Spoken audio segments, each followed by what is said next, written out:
Good morning. This is Gardener Israel. This is August the 9th, 2022. And what I'm going to do right now is show you how to repair a knock on a wooden arrow that has become damaged. This is a knock right here, plastic knock. I got a whole bag of them here, probably 100. And this is called a classic knock. This one here has gotten damaged. Probably an arrow hit it, or during target practice. Today, while I'm doing this, I'm going to cut this off. And I know this is not a very, most people know how to do this, but there might not be. Somebody had to show me how to do it. You got to cut this thing off. You're gonna need a real sharp knife. You don't want to shorten the arrow, because you don't have to refletch it. So this operation here is not that easy. So I'm cutting into it. We're trying not to cut the wood, just cutting the plastic. Yeah. And this is hard stuff. Has to be hard because it takes a great deal of abuse by the string. Now we're getting there.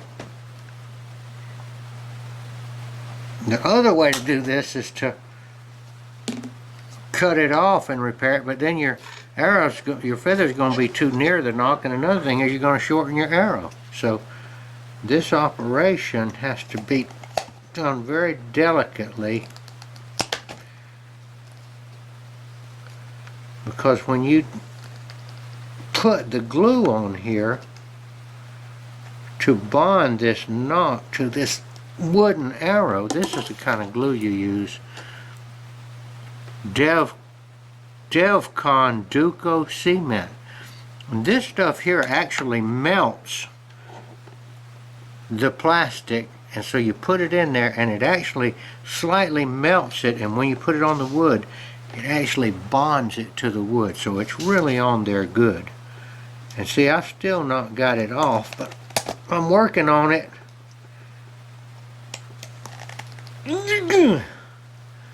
That is not easy. Oh, there it came. Okay, finally came off, and you see it came off clean except for one little spot right there. But you've got to do what I did. You saw how hard I had to work with it. A good sharp pocket knife, good steady hand. Now, August 9th, 2022. Last night we heard that the FBI had raided Mar-a-Lago, Trump's surrogate White House compound down in Florida. We think that this is part of the White Hat operation. The White Hats are the good guys, and we think that this has been orchestrated to arouse the public before the midterm election, to galvanize them around the support for Trump and the candidates that Trump has chosen or endorsed, so that they can take the Senate and the House back from the corrupt Democrats and the rhino Republicans. And when they do that, they will be able to redo all the committees of Congress, and they will be able to drain the swamp much better. So I think that this is all part of the show. I don't think that it might have been the FBI that did it, but I don't think it was for the real purpose of destroying Trump. I think it was for another reason. Because I don't think that the Joe Biden actor, I don't think it's Joe Biden at all, is really in charge of anything. I think that's all just a show.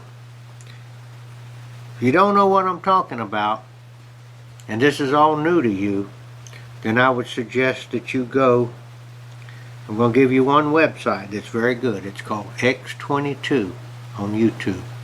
And start listening to Dave at X22.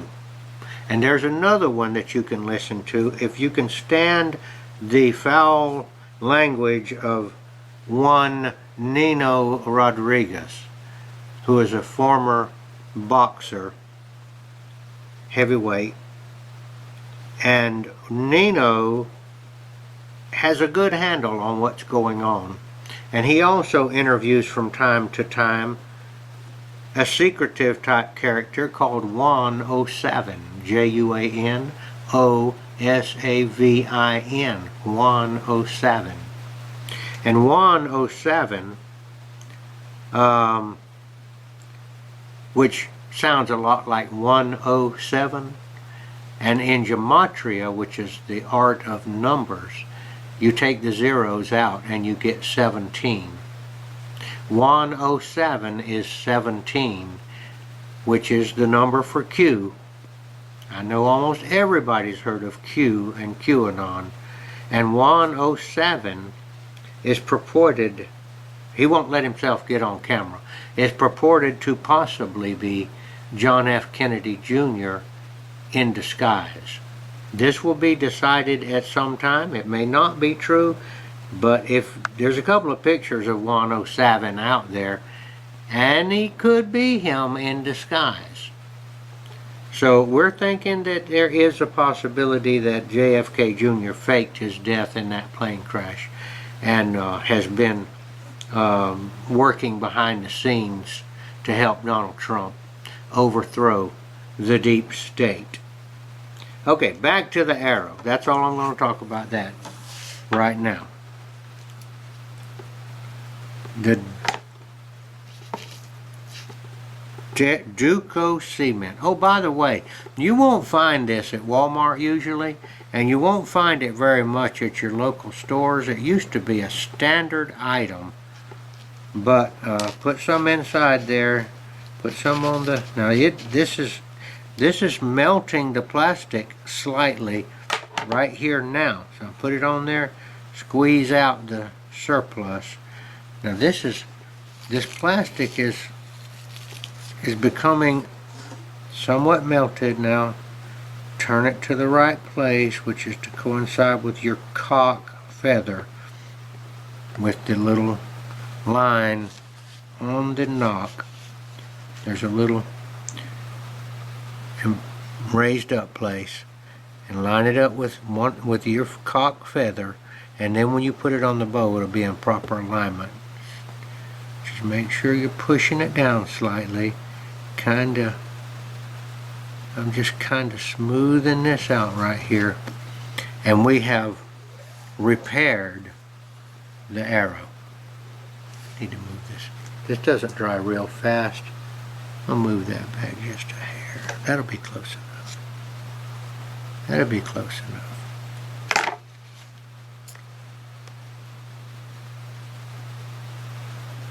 Okay, by the way, this is a Port Orford cedar arrow. I use it in the longbow. I have found a better material for arrows that I like better, and that is bamboo. This stuff here is this classic standard material to make arrows with since the 1960s. Quite expensive now. It's an aromatic wood. It has a beautiful smell to it when you cut into it. But maybe I'll make a video about making the bamboo arrow. I still shoot these, and I try to keep them in repair. Alright, this is Gardner Israel signing off. Shoot.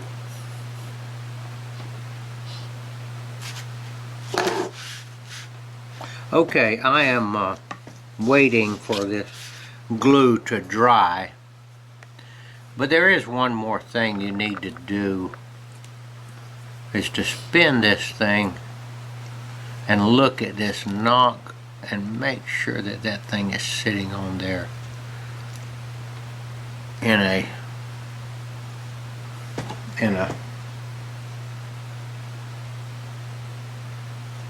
nice placement so that it is not cockeyed on that arrow. It is easy to mess up here. I wanted to talk about one thing here that was on my mind. I do a lot of time, I spend a lot of time reading the Bible and thinking about the Bible, the meaning of it and all. But one thing came to me very recently, like this morning, and that's spinning pretty good there. And that is the phrase in the Bible that was spoken by Yeshua, the Messiah, otherwise known as Jesus Christ. He said the love of money is the root of all evil. And I used to, in days gone by, just thought he said money was the root of all evil. But some time back I became aware and zeroed in on that more, and it was that the love of money. So I had an insight as a little bit more about that recently. I also was mistakenly thinking, oh, money must be bad, but that's not what he said. He said the love of money. He didn't say money was bad. Money is a tool to be used, and if you have it when you need it, it can be very useful.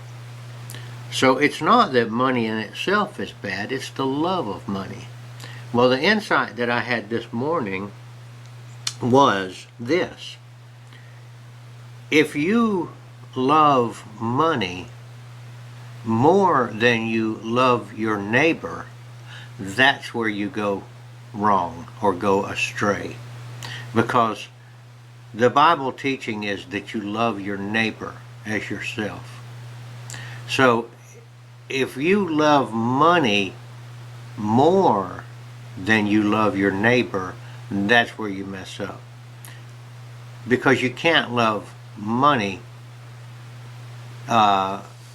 more. If you love money more than you love your neighbor, what it means is that you're going to cheat your neighbor because you love the money more than you love him. You're going to be a dishonest person in order to get money.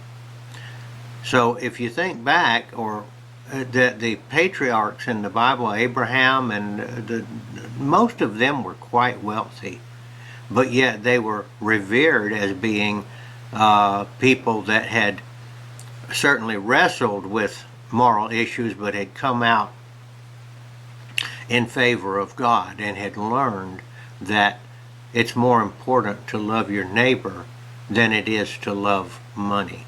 So that's the thing I wanted to say. So there's nothing wrong with being well-to-do. It's just, did you do it honestly, and do you love your neighbor? And it's a little reminiscent of the story of the Good Samaritan.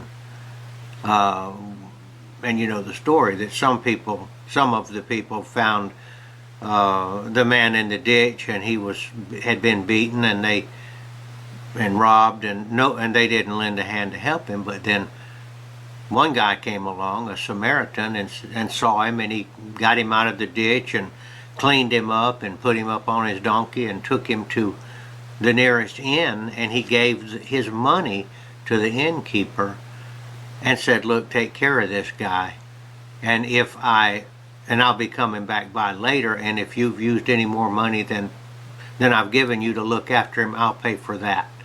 So this Good Samaritan loved this man more than he loved his money.